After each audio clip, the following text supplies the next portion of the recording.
Donc, je vous propose seulement qu'on puisse continuer dans 1 Jean.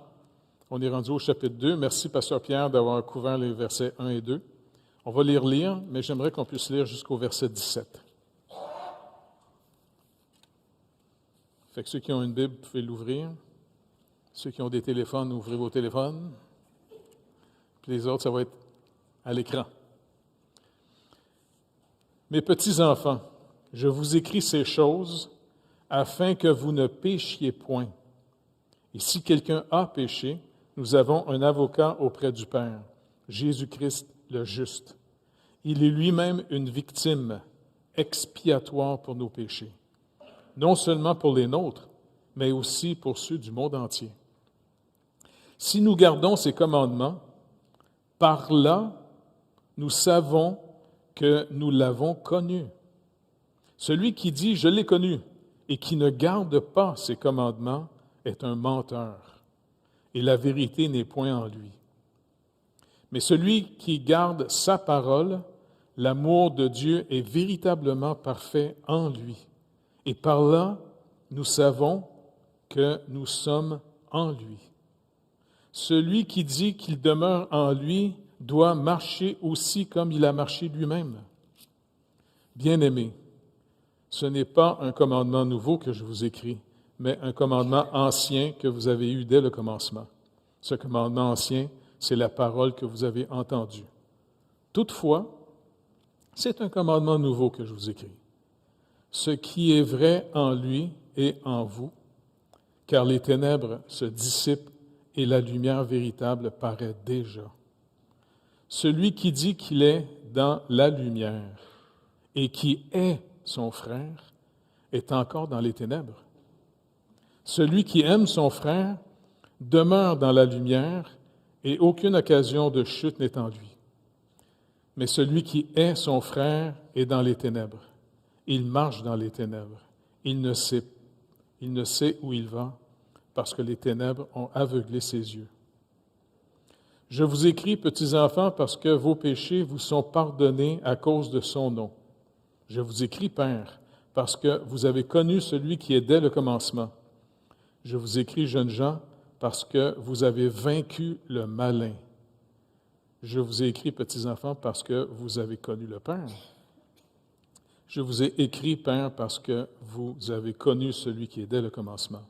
Et je vous écris, jeunes gens, parce que vous êtes forts et que la parole de Dieu demeure en vous et que vous avez vaincu le malin. N'aimez point le monde, ni les choses qui sont dans le monde. Si quelqu'un aime le monde, l'amour du Père n'est point en lui. Car tout ce qui est dans le monde, la convoitise de la chair, la convoitise des yeux et l'orgueil de la vie, ne vient point du Père, mais vient du monde. Et le monde passe, et sa convoitise aussi. Mais celui qui fait la volonté de Dieu demeure éternellement. C'était la lecture de la parole de Dieu. Donc, on va voir 3 choses que produit la vie que nous avons en Dieu, en Jésus-Christ. Parce que Jean prononce des paroles de réconfort pour fortifier et encourager ceux qui ont cru en Christ et qui sont régénérés. Si un croyant commet un péché, il reste néanmoins un enfant de Dieu. La communion entre le Père et son Fils, et sa fille aussi, est perturbée à cause du péché. Mais la relation entre le Père et l'enfant se poursuit, sauf si l'enfant refuse de reconnaître son péché. Comment alors la communion est-elle restaurée? Donc ça, c'est un point que Jean va travailler beaucoup dans sa lettre. C'est extrêmement important que, étant racheté par Jésus-Christ, OK? Le Seigneur a payé une dette énorme. C'est pas n'importe quoi. Je ne sais pas comment vous expliquer ça. C'était très subjectif hier soir. Je ne sais pas, j'ai eu une impression extrêmement forte. Ça m'a brisé le cœur au point que j'ai dit à ma femme, écoute, Karel, je monte en haut, je vais aller marcher. Parce que finalement, de réaliser, de voir Jésus-Christ battu à mort, cloué sur la croix, et de donner sa vie.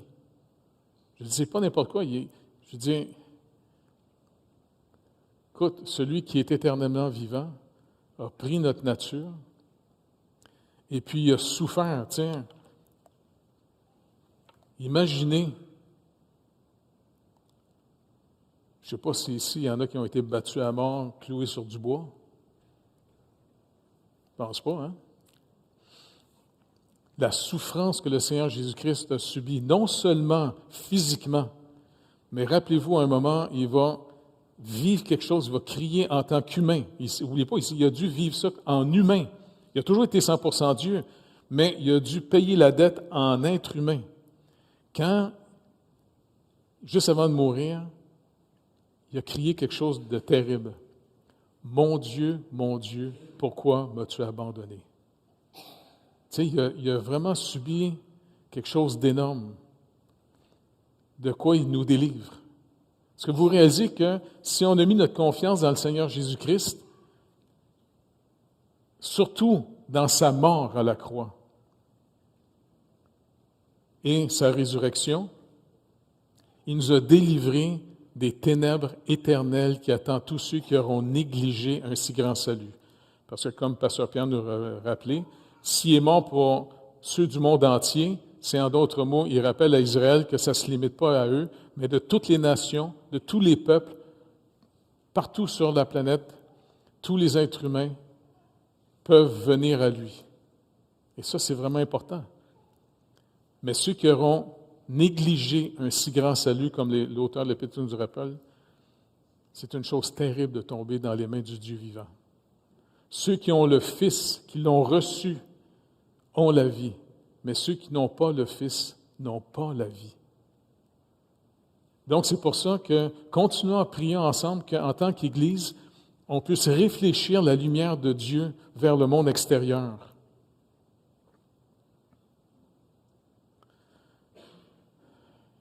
On peut juste annoncer la seule bonne nouvelle à l'humanité.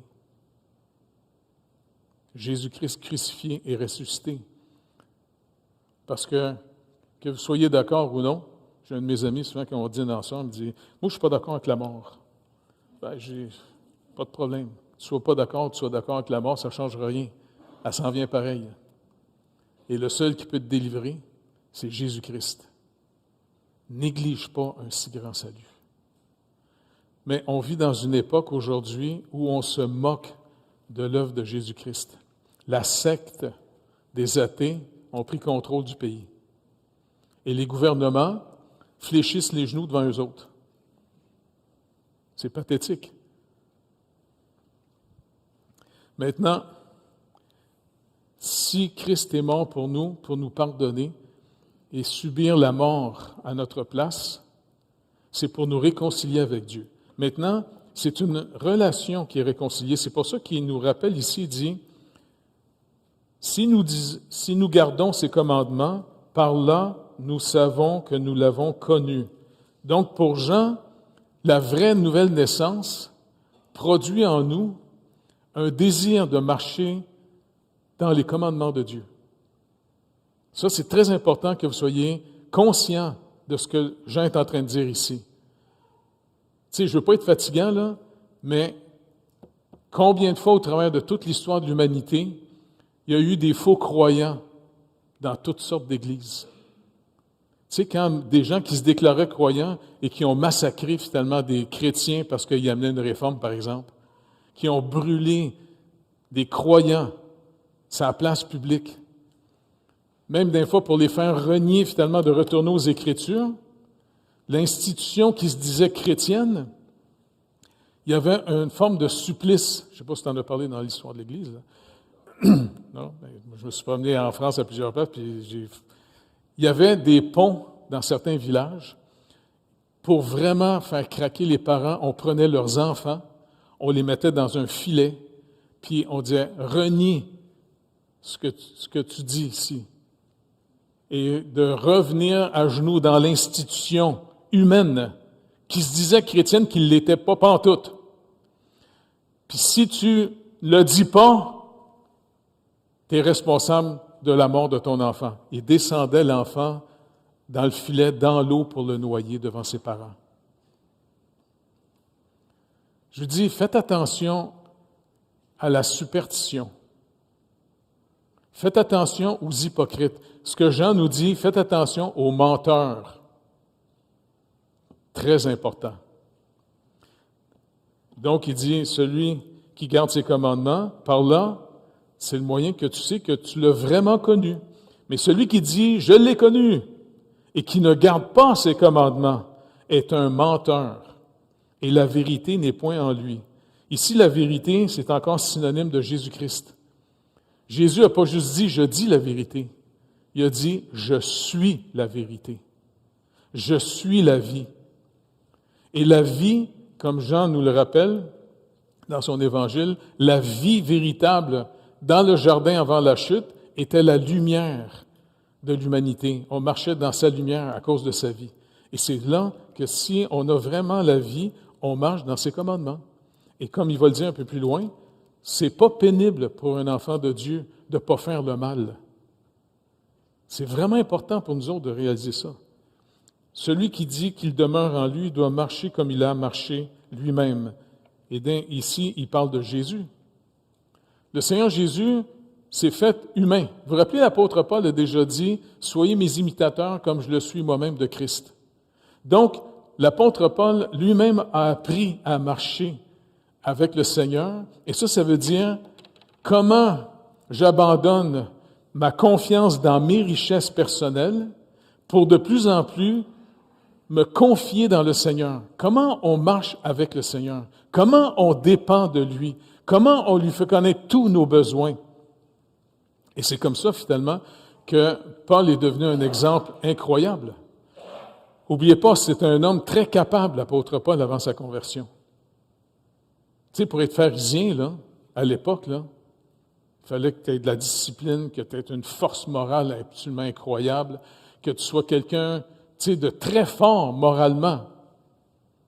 Tu sais, c'est des gars qui jeûnaient régulièrement, qui mémorisaient la Bible au complet, qui pratiquaient toutes sortes de choses là-dedans, sauf qu'ils se confiaient en eux-mêmes. Et c'est pour ça que l'enseignement de Jésus dans son école, c'est important qu'on se le rappelle entre nous. Il leur a pas appris à être meilleur que les pharisiens. Il leur a appris une seule leçon qui revenait sans arrêt. Sans moi, vous ne pouvez rien faire. Par contre, Paul va nous rappeler plus tard que s'il nous appelle à quoi que ce soit, c'est lui qui nous rend capable de faire sa volonté. Et ça, pour moi, c'est très encourageant. Parce que de plus en plus, faites tout connaître, tous vos besoins au Seigneur. Ayez un jardin secret avec le Seigneur Jésus-Christ, afin que vous soyez des vrais témoins. Faites attention de juste vous gargariser d'informations tout le temps. Est-ce que vous êtes capable de raconter comment le Seigneur s'occupe lui-même personnellement de vous? C'est important, ça. Donc, apprendre à marcher avec lui. Le Seigneur, quand il s'est fait humain, il a appris à dépendre de son Père. Il dit lui-même, Jean rappelle la parole aussi dans l'Évangile, le Fils ne fait rien de lui-même. Écoute, quand même, il a été Dieu éternellement. C'est quand même incroyable. Il a été Dieu éternellement et quand il s'est fait humain, il a laissé sa gloire. Il s'est limité comme nous à être dépendant de Dieu. C'est quand même fascinant. Ça devait être encore plus dur pour lui. Nous autres, on n'a jamais eu de la toute-puissance. Fait que, c'est pas un problème de laisser de penser qu'on... Mais lui, il a tout laissé et il a montré à ses propres disciples ma nourriture que vous ne connaissez pas encore. Il dit ça dans Jean 4. Moi, je trouve que l'évangile de Jean, c'est l'évangile le plus trippant. Parce que Jean, il a vécu plus longtemps que les autres. Il était un des plus jeunes parmi les disciples et il a vraiment aimé la personne de Jésus. Tu sais, ça a été vraiment un ami. Et c'est pour ça qu'il nous montre l'importance de développer une vraie relation avec le Seigneur, pas juste une religion, une vraie relation. Et Jean nous rappelle toujours comment, un jour, il a appris à se nourrir son homme spirituel, puissamment fortifié, en faisant la volonté de celui qui nous envoie. Étant racheté maintenant par le Seigneur, on y appartient, Et en tant qu'Église, on est maintenant des ambassadeurs de Dieu sur terre. C'est ce que l'apôtre Paul nous rappelle. Un ambassadeur, il est représentant d'un pays étranger. Donc, nous vivons dans un pays étranger parce qu'on est déjà une nouvelle création. Bon, ça ne paraît pas d'en face à tout le monde, là, mais c'est pas grave, tu sais. On l'est pareil. C'est quand Christ va paraître que vraiment on va paraître. Pour l'instant, on charrie avec nous autres l'ancienne création, mais que Dieu a tout réglé. Et en même temps, on peut fortifier notre homme nouveau. Mais ça, c'est en faisant sa volonté, par la foi. Donc, il continue en disant après, « Bien-aimés, ce n'est pas un commandement nouveau que je vous écris, mais un commandement ancien que vous avez eu dès le commencement. Ce commandement ancien, c'est la parole que vous avez entendue. » Verset 8, on dirait qu'il se contredit. « Toutefois, c'est un commandement nouveau que je vous écris. Ce qui est vrai en lui et en vous, car les ténèbres se dissipent et la lumière véritable paraît déjà. » Et donc ça, c'est vraiment important ici qui est en train de nous dire l'ancien commandement, qui n'est pas un commandement nouveau qu'on a, c'est, comme il est marqué dans Lévitique, tu ne vas pas te venger. Tu ne vas pas haïr ton ennemi. Tu ne vas pas, tu sais, dans le sens, tu vas aimer Dieu et ton prochain, comme toi-même. Mais n'oubliez pas, ce commandement, à l'époque de l'Ancienne Alliance, comme tout le reste de l'Ancienne Alliance, toute la loi de Dieu est écrite sur une pierre. Tout ça est à l'extérieur de nous encore. Mais maintenant, quand Jésus dit « Voici mon commandement que je vous donne », dans Jean 15, « Aimez-vous les uns les autres », mais dans Jean 13, ça dit « Si vous m'aimez véritablement », dans le sens, si on a vraiment une relation avec lui pour vrai, si on l'aime véritablement, il dit « Vous gardez mes commandements ». Et son commandement principal qui découle tout le reste, c'est « Aimez-vous les uns les autres comme moi je vous ai aimé ». Il n'y a pas plus grand amour que de donner sa vie pour ceux qu'on aime. Donc, ça veut dire que plus l'amour de Dieu, est-ce que vous réalisez de quel genre d'amour Dieu vous aime? Est-ce que quelqu'un qui aurait des petites idées? De quel type d'amour Dieu vous aime?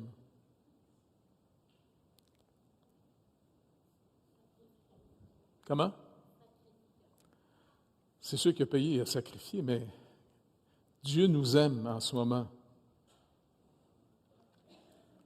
La base de l'amour de Dieu, c'est un amour, oui, c'est un amour qui découle d'une pure grâce. On n'est pas d'abord aimé parce qu'on est des gens aimables. Christ est venu mourir pour ses ennemis. Il ne faut pas oublier qu'on était, avant la régénération, dans une nature violente contre Dieu. On est des obsédés de nous-mêmes, des narcissiques chroniques qui veulent être des dieux de leur vie. C'est une obsession. Surtout dans notre société d'aujourd'hui, c'est encore pire. Tout le monde va avoir son heure de gloire pour devenir quelqu'un. Ce n'est pas de ce type d'amour-là que Dieu nous aime. Ce n'est pas parce qu'on est si aimable. Il nous a aimés, il est mort pour ses ennemis. C'est pour ça que l'amour dont il veut qu'on s'aime les uns les autres, c'est un amour de pure grâce. On est aimé par la pure grâce de Dieu. Et à partir du moment que cet amour remplit notre cœur de plus en plus, ça désamorce en nous plein de choses. Pas vrai? Il y a une nouvelle sorte d'assurance qui vient, non pas parce que vous êtes capable de parler que vous êtes meilleur que les autres. Son amour nous transforme. Et par la foi, on peut dire, OK, Seigneur, je vais apprendre à me renier, parce que quand quelqu'un, tu sais, ça vous arrive sûrement une fois de temps en temps, quelqu'un vous fait du tort. Ou pire, vous pensez que quelqu'un n'est pas à la hauteur de votre gloire. Non, tu sais, il y en a qui aiment ça se lécher les fesses, là. Bon, ben, tu sais, si vous pensez que les gens ne sont pas assez merveilleux à votre égard, qu'ils ne reconnaissent pas la grandeur et la beauté que vous avez, bien ça, c'est l'esprit du monde.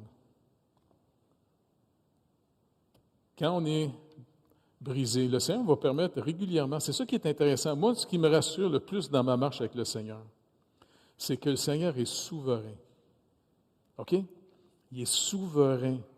Et puis, il règne sur ma vie.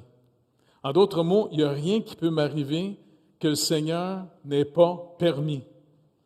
J'ai eu plein de bénédictions parce qu'il est souverain, il s'occupe de ma vie.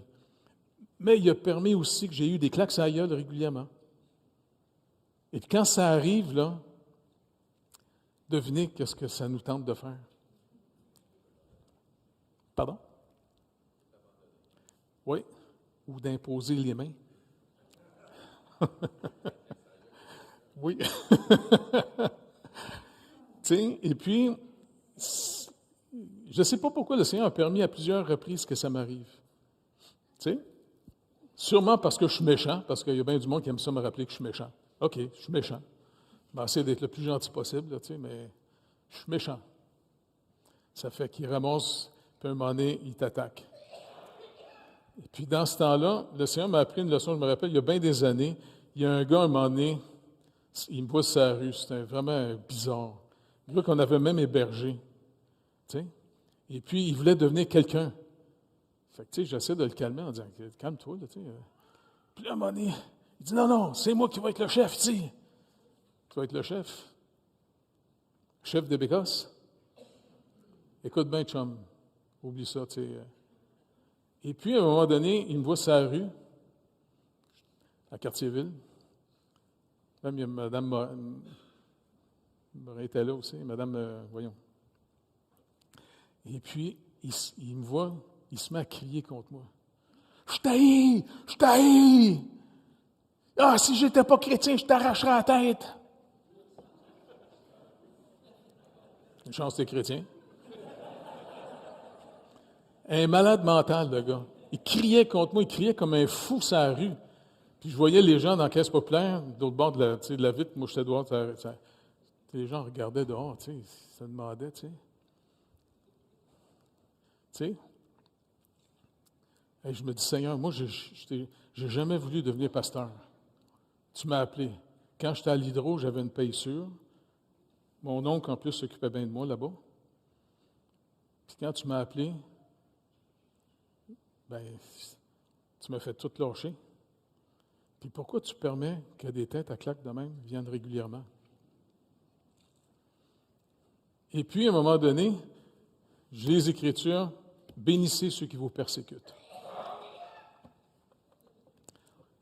Puis c'est là que j'ai compris, pour suivre le Seigneur, il faut se renier. Parce que ça ne me tentait pas de le bénir. S'il voulait m'arracher ma tête à moi, j'aurais aimé avoir un bat de baseball pour jouer au baseball. Mais, j'ai dit, écoute, Seigneur m'a fait quelque chose par la foi. Pour te connaître, il faut te faire confiance. Puis tu dis que si on veut te suivre, il faut se renier. OK, je vais renier mon sentiment de vouloir y péter à la gueule. Je vais te demander, mais j'ai bien de la misère à le faire, mais on va le faire par la foi. OK, tu peux-tu le bénir? Pas trop. Mais montre-moi pourquoi. Si je te le demande, Seigneur, c'est pas parce que je veux paraître meilleur que ce gars-là. J'ai hâte de voir qu'est-ce que tu vas faire. Tu sais comment, pour te connaître, il faut te suivre. Te suivre, il faut t'obéir. Parce que tu ne nous suis pas, nous autres, là. C'est nous autres qui te suivent. Pour te suivre, tu dis, si quelqu'un fait du tort, bénis-le. OK, j'ai commencé à le bénir. Puis c'est le fun parce que j'ai eu comme une illustration dans ma tête. Tu sais, un peu comme la rosée qui descend sur un sol pour attendrir le sol.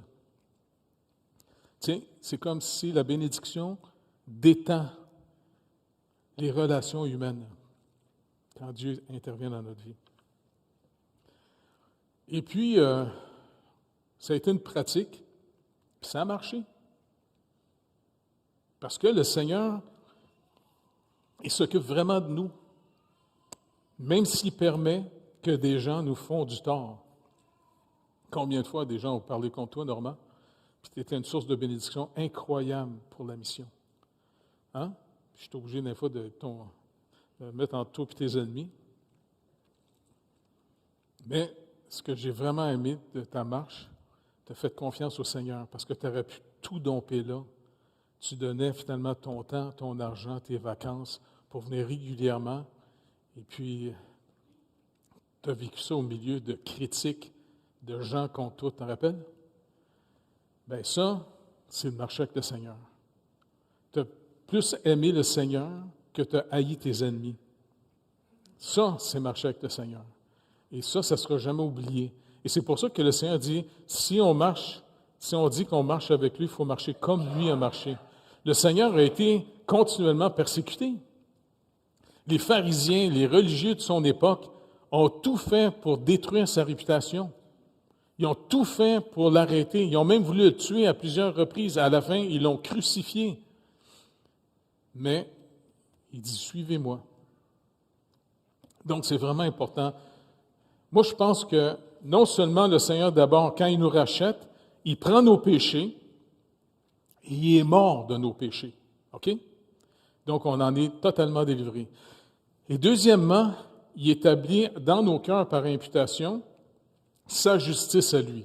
2 Corinthiens 5, 21.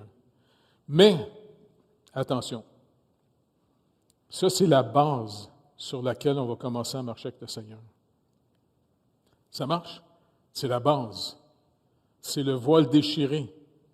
C'est en marchant par obéissance, parce que la vraie foi, c'est pas de se faire accroire, c'est pas de l'autosuggestion.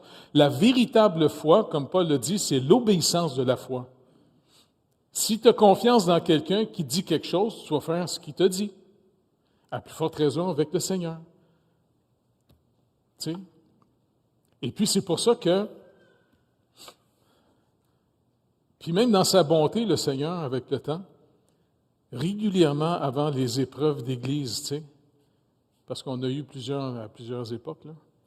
Je me rappelle une fois, j'étais en France, je faisais une série de conférences, tu sais, puis j'étais en train de me préparer pour le message dans une petite chambre, tu sais. J'étais en train de prier, j'écoute Seigneur au secours, tu sais, et puis j'ai eu une forte impression, comme si le Seigneur disait, quand tu vas revenir à Cartierville, tu vas vivre une épreuve. Il y a des gens qui vont se soulever contre toi. Ah oui? Mais il m'a montré, mais il y en a un dans ce groupe-là que je respecte, qui est honnête. C'est le seul qui va venir te dire pourquoi il s'en va. Les autres, fais attention aux autres. Bon, je dis, OK, tu sais. C'est drôle parce que quand je suis revenu après ça, de ma tournée, je suis revenu à Codonia, parce que je reste toujours chez mon ancien pasteur Pierre, tu sais, Pierrot Montalban. Puis Pierrot me dit, écoute Jeff, pendant que je prie pour toi tout le temps. Mais pendant que tu fais ta tournée, je priais, j'ai eu une impression forte. Quand tu vas revenir chez vous, certains de tes amis qui sont avec toi dans le leadership ont plus ta vision et ils vont t'attaquer quand tu vas arriver. Oh! Et ça confirmait.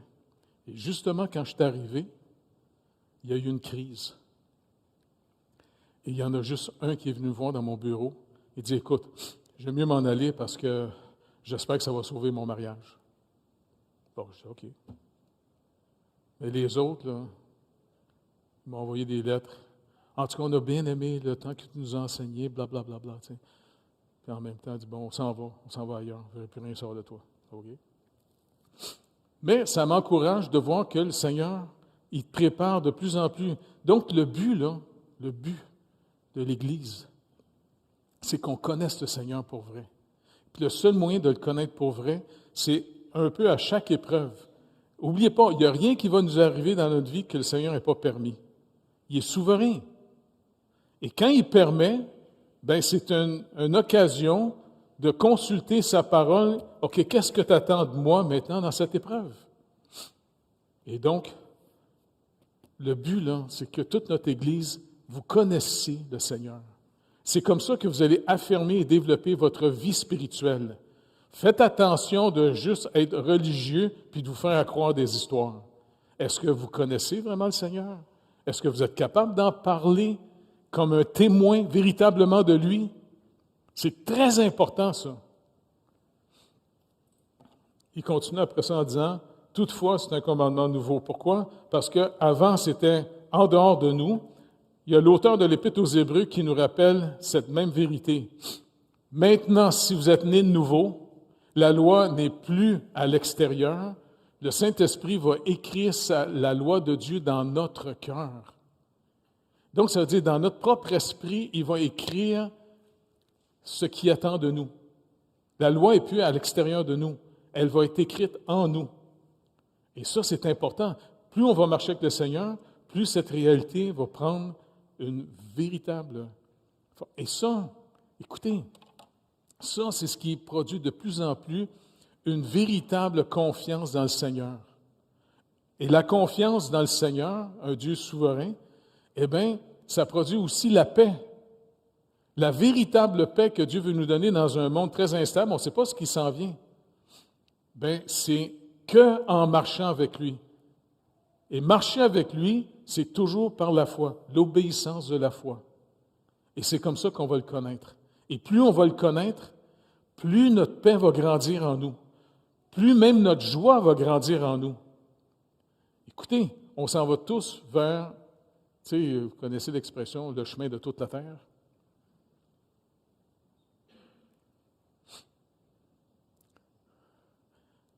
On ne sait pas tous comment Dieu va décider comment on va mourir, mais on s'en va tous vers la mort. À moins que, je ne sais pas, ça serait le fun, qu'on soit la dernière génération, puis c'est l'enlèvement, puis qu'on n'aura pas connu la mort. Fait qu'on va se promener au ciel, puis on va parler aux autres. « Hey, comment tu as vécu ça, toi, ta mort? » Mais le seul moyen d'être assuré de plus en plus, c'est de le connaître. Et pour le connaître, comme il est dit ici, c'est l'obéissance. Et un autre point que si on n'est pas dans les ténèbres, celui qui dit qu'il est dans la lumière et qui est son frère est encore dans les ténèbres. Celui qui aime son frère demeure dans la lumière et aucune occasion de chute n'est en lui. Mais celui qui est son frère est dans les ténèbres, il marche dans l'éternel, il ne sait où il va parce que les ténèbres ont aveuglé ses yeux. Et ça, c'est un point très important.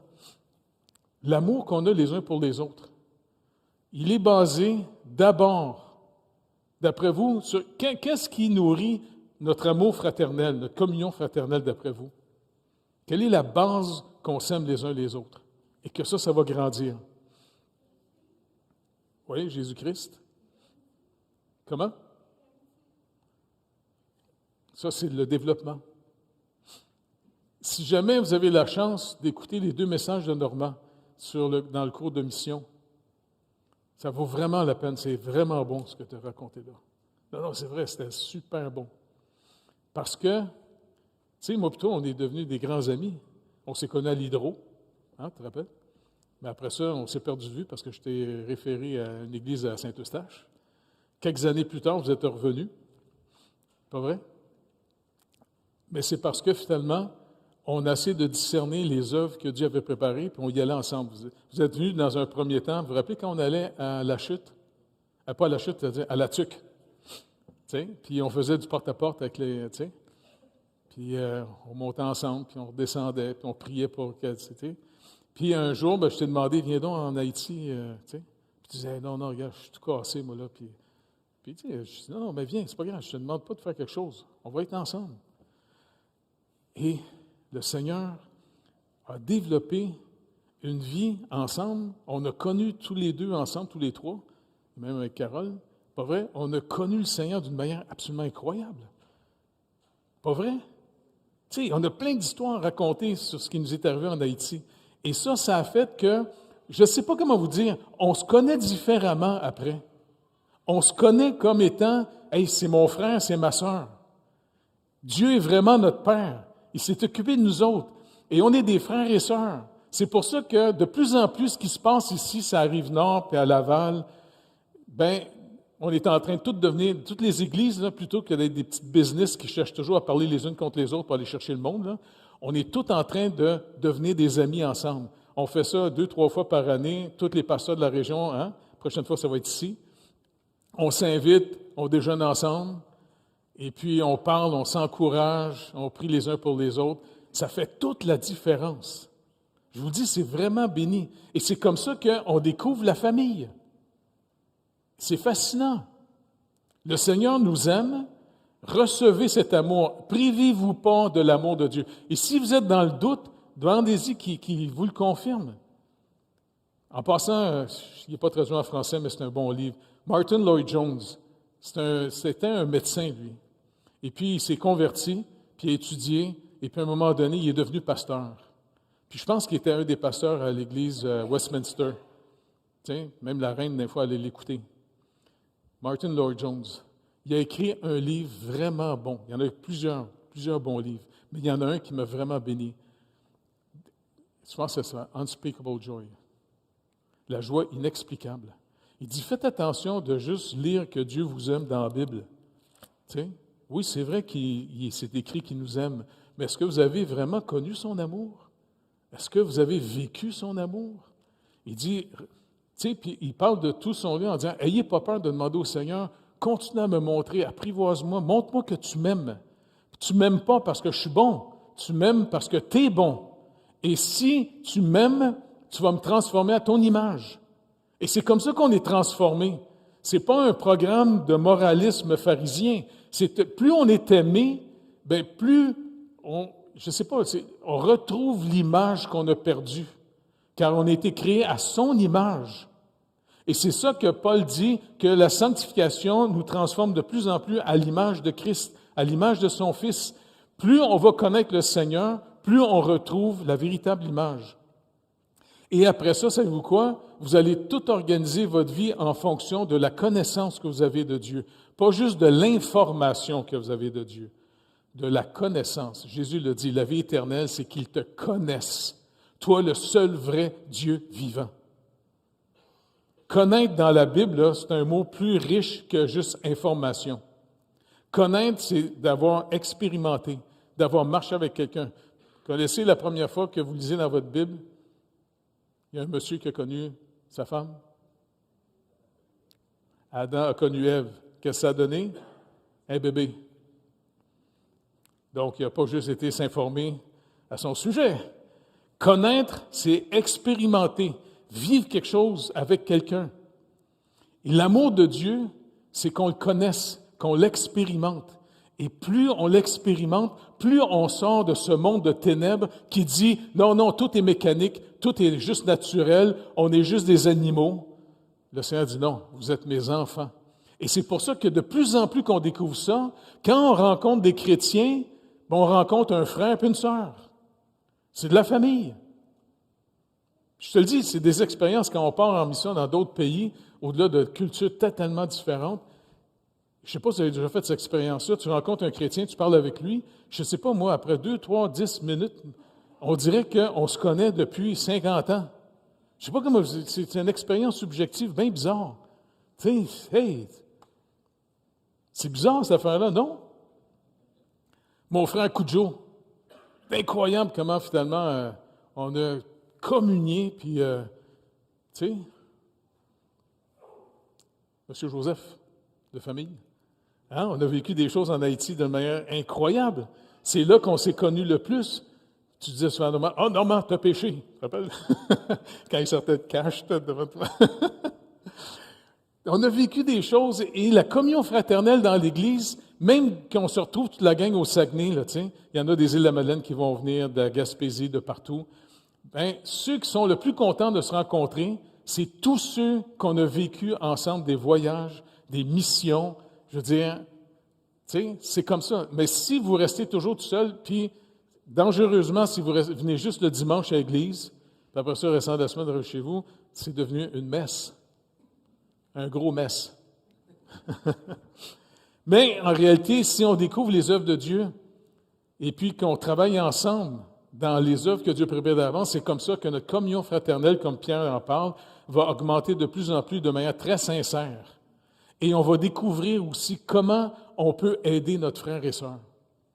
Et on va prendre énormément de plaisir à pouvoir donner, aider. Ça ne sera pas un sacrifice, ça va être une joie.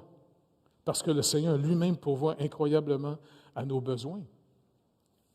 Donc, c'est pour ça que Jean nous donne 3 choses. Si on a vraiment connu le Seigneur, d'abord, on garde ses commandements. Deuxièmement, on aime nos frères et sœurs. Puis le troisième point, on n'aime plus le monde. C'est fascinant. Les valeurs du monde sont plus maintenant nos valeurs.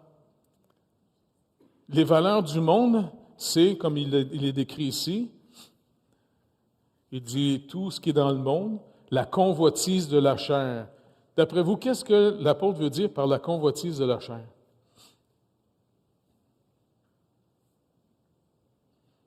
Comment? Plus fort, je n'entends pas.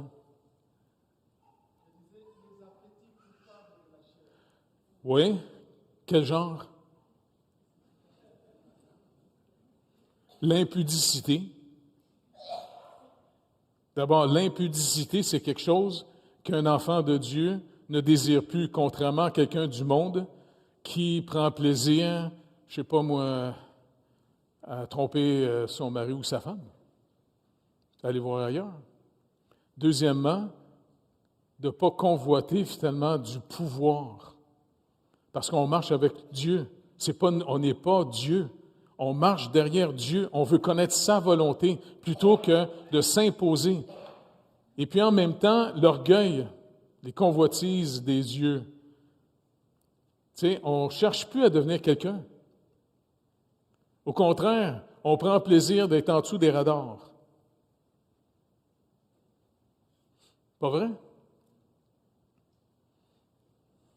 Et puis, on ne cherche pas non plus à devenir des vedettes dans le monde, l'orgueil de la vie.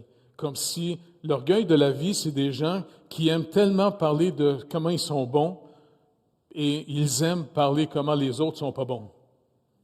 Ça, là, moi, je trouve ça fatigant. Moi, je vais vous dire, quelqu'un qui va dans la lumière de Dieu, les autres, là, c'est qu'il va toujours chercher à voir comment le Seigneur utilise la personne. Plutôt que de se contraster en disant « moi, je suis meilleur que les autres ». La lumière dans laquelle on marche, c'est ça qui est fascinant. C'est pour ça que, essayez pas de devenir des vedettes. Tu sais, si quelqu'un me dit « ouais, mais moi, je ne sais pas c'est quoi ma place dans l'Église, je ne connais pas ma position », pas de problème. Jésus nous a dit « je fais grâce aux humbles et je résiste les orgueilleux ». Maintenant, c'est quoi être humble? C'est pas s'humilier. Être humble, c'est de reconnaître finalement, écoute, je ne connais pas la volonté de Dieu, je ne connais pas, tu sais, pas de problème. Et puis, ça veut dire, s'il y a une tâche, la dernière place, ça marche. Ça marche. Nathalie, étais-tu avec nous autres quand on est partis sur le bateau? Tu te rappelles? On est arrivé là, et puis, je ne sais pas ce qui nous est arrivé, on était sur la Gracia. Et puis, toute l'équipe a commencé à nous faire du tort. Je ne savais pas pourquoi, tu sais. Et puis, c'était intéressant, parce que je dis, écoute, Seigneur, marcher avec toi, c'est de prendre la dernière place. C'est sûr que j'aimerais ça les engueuler, tu sais, parce que carrément, on est partis, on est les seuls qui payaient à bord du navire à l'époque, hein, tu te rappelles? Et puis, j'ai pogné l'équipe là, tu sais, qui se demandait qu'est-ce qu'on fait, Jeff. Regarde, le Seigneur nous a demandé de venir, on est venu, on va payer. Même si les Américains ne payent pas sur le bateau, pas grave. Sais-tu quoi? On va servir. Et puis, je me rappelle, celui qui était en charge de faire les tâches, il vient me voir. OK, Pastor Jeff, you're going to clean up the bathrooms and the showers. OK. C'est moi qui nettoie les toilettes et les douches. Pas de problème. Tu sais, j'ai dit, Seigneur, ça va être intéressant, moi, le faire. J'ai hâte de voir ce que tu vas faire si tu nous as amenés ici, là. Tu sais? Puis là, on décide de partir. Puis la mer était très agitée. Ça monte, ça descend, ça monte, ça descend. La moitié de l'équipe, moi qui nettoyais les toilettes et les douches, là, ils remplissaient finalement du souper. Fait que c'est pas grave, je nettoyais ça. Je voyais ce que tout le monde avait mangé. C'est intéressant quand les gens sont malades, ils chient mal. Ben, c'est pas grave, c'était ma job de nettoyer ça. Je dis, écoute, Seigneur, j'ai hâte de voir ce que tu vas faire. Je vais le faire parce que je veux te voir. Je veux te voir, tu sais. Écoute. Et puis, à un moment donné, 2 semaines après, toute l'atmosphère sur le bateau a complètement changé. Toute l'équipe nous ont appelés dans la cafétéria. Certains ont même pleuré, nous ont demandé pardon. Il y a eu une repentance générale sur le bateau. Le capitaine, sa femme, tout le monde.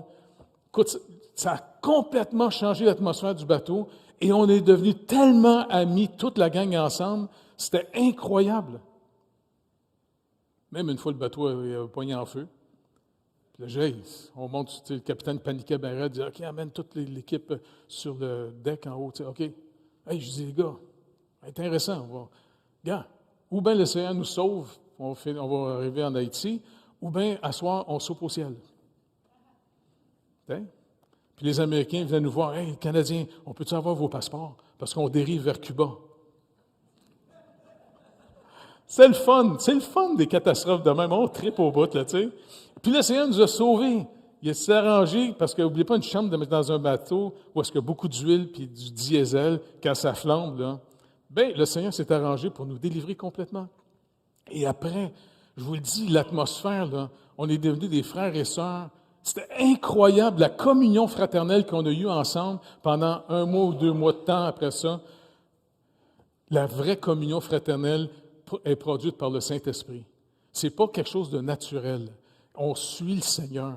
Suivre le Seigneur, c'est par la foi. La foi, c'est l'obéissance de la foi. Connaissons qu'est-ce qu'il nous demande de faire.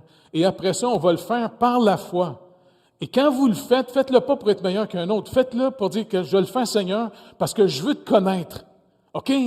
Je vais le faire, même si je me renie, parce que tu sais très bien que tu sondes les cœurs. Tu vois bien que je le fais contre moi, là, ce que je vais faire là. Mais je le fais parce que tu le dis, moi le faire.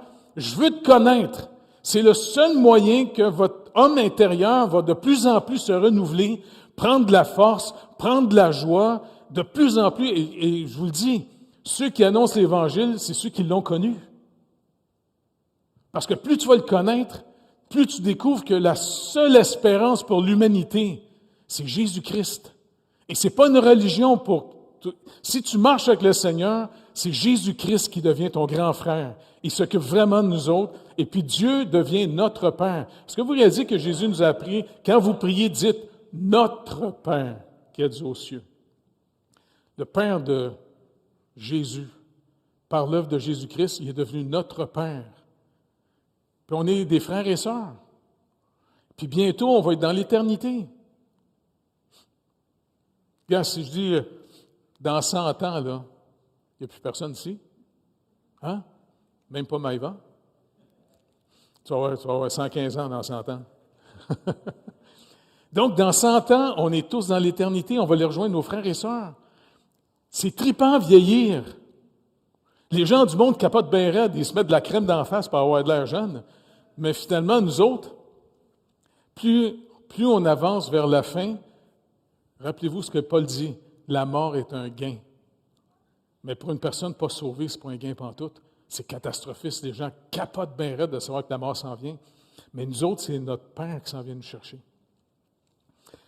Connaissons le Seigneur. Trois symptômes, 3 manifestations que vous êtes vraiment régénérés. On garde ses commandements et ces commandements ne sont pas pénibles. Et en passant, on ne pratique pas le péché. Vous savez ce que ça veut dire, pratiquer le péché? Comment? C'est ça. Il y a des gens qui vivent dans le péché, qui ne sont pas régénérés et ils s'en vantent. Un chrétien qui tombe dans le péché, ça ne veut pas dire qu'on ne tombe pas dans le péché, parce que si quelqu'un a un péché, on a un avocat. Tiens, on peut tomber dans le péché. Mais un enfant de Dieu qui tombe dans le péché, il se sent coupable tout de suite. Parce que, n'oubliez pas, le Saint-Esprit a écrit dans notre esprit la loi de Dieu. Tu ne peux plus vivre confortable dans le mensonge, dans la tromperie, dans la méchanceté. Tu ne peux plus. Tu peux y tomber, mais quand tu y tombes, tu te sens tellement mal parce que tu marches dans la lumière, tu vois clair. Si tu marches dans les ténèbres, tu ne vois pas le mal que tu fais. Au contraire, il y a même des gens, des fois, que quand tu les entends parler, ils vont te donner les excuses pourquoi ils ont fait le mal. Pas croyable, ça? Donc, c'est pour ça que la lumière du Seigneur va nous montrer de plus en plus. Tu sais, c'est quand tu fais du ménage, là, puis tu sais, tu fais ça le jour, puis le soleil rentre dans... Hein? T'as vois-tu la poussière? T'as vois-tu la saleté? C'est clair. Mais quand tu marches dans les ténèbres, tu peux te faire accroire plein de choses. Donc, c'est pour ça que c'est important pour nous de dire, écoute, Seigneur, plus de lumière encore.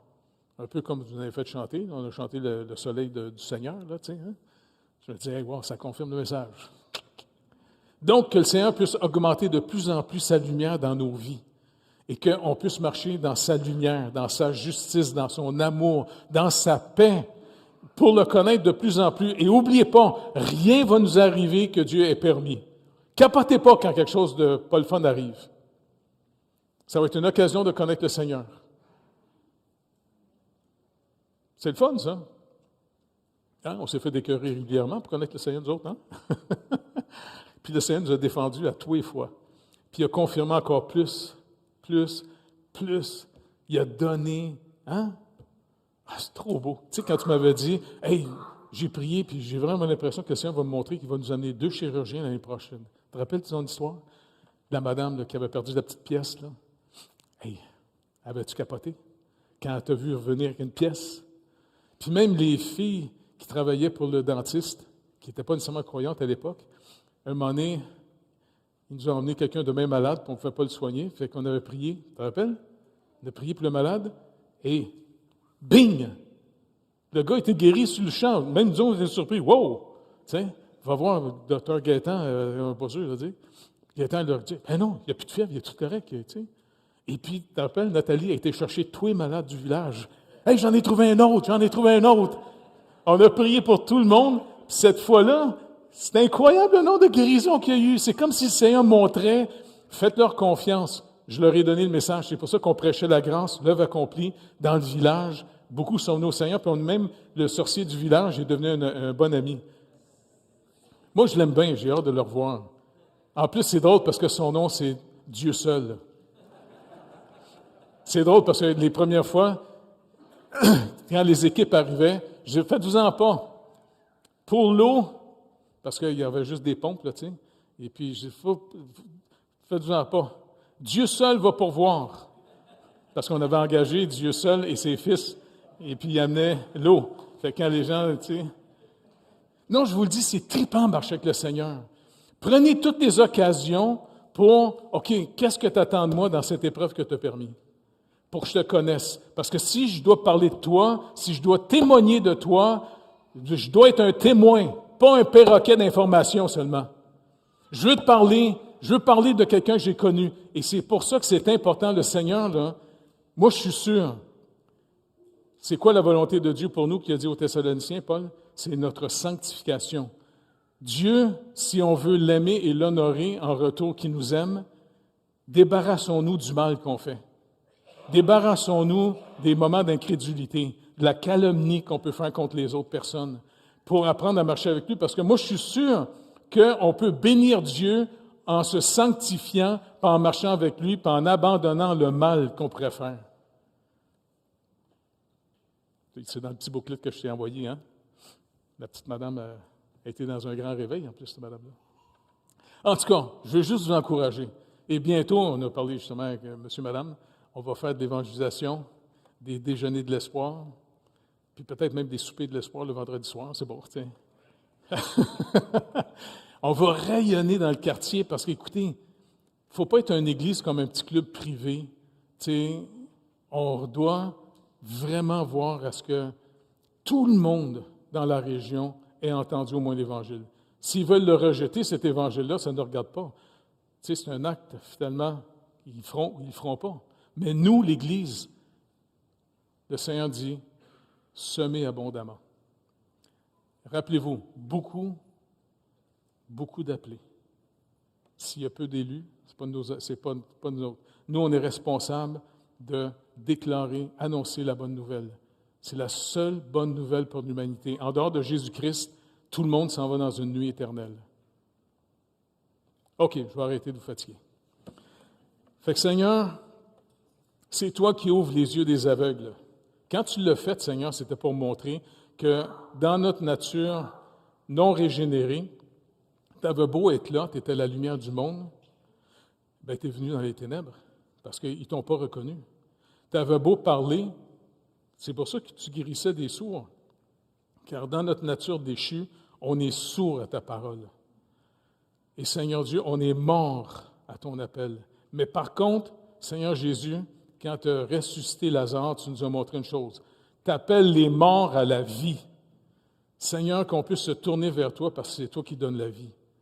Et Seigneur, puisque tu nous as sauvés, tu peux-tu, Seigneur Dieu, fortifier puissamment notre homme intérieur par ton Saint-Esprit, nourri de ta parole, et de plus en plus qu'on puisse t'obéir. Ça va être la manière de te faire confiance. C'est ça, marcher par la foi. T'obéir et s'attendre à toi. Et se renier. Même si ça ne tente pas, c'est pas grave. Abraham a décidé de coucher avec sa femme pareil. Même s'il regardait son corps en disant... Puis même sa femme avait ri en disant, « Ben oui, as-tu encore des désirs pour moi, lui? » C'était deux vieux laits. Ça devait être une grosse épreuve de coucher ensemble ce soir-là. Mais ils l'ont fait par la foi. Et puis tu as sorti Isaac, le petit comique. Merci, Père, dans le nom de Jésus. Bénis-nous dans le précieux nom de Jésus pour la gloire de ton Fils. Amen. Merci d'être venu, tout le monde. Vous êtes bien gentils.